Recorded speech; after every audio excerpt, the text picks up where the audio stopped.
एक कस्बे में एक विधवा अंधी औरत रहती थी। उसका एक बेटा था जिसके पालन पोषण की सारी जिम्मेदारी उसके कंधों पर थी।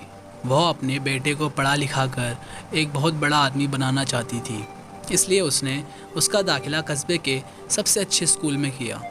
बहुत दिन रात मेहनत कर दी ताकि बेटे की इसकी स्कूल की फ़ीस दे सके। लड़के के स्कूल के बच्चे उसकी माँ के बारे में जानते थे। वे सब उसे अंधी का बेटा कहकर चिढ़ाते थे। लड़का इससे बहुत परेशान था।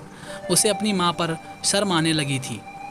वह उसके साथ कहीं भी आने जाने से कतराने लगा था। जब लड़का बड़ा हुआ तो उसकी शहर में अच्छी नौकरी लग गई।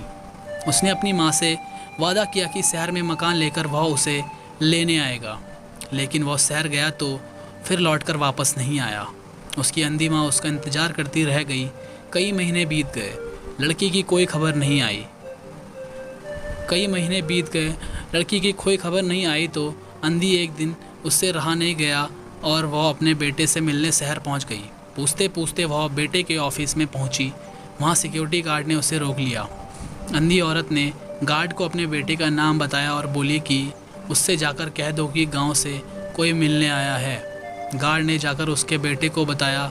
बेटे ने ऑफिस की खिड़की से देखा तो उसे अपनी माँ गेट के बाहर खड़ी नजर आई। वह ऑफिस में सबके सामने अपनी माँ की वजह से शर्मिंदा नहीं होना चाहता था। उसने कहला दिया कि वह ऑफिस में नहीं है। अंधी औरत वहाँ से चली गई। शाम को वह लड़का ऑफिस से घर जाने के लिए निकला। रास्ते में एक जगह काफ़ी भीड़ जमा थी।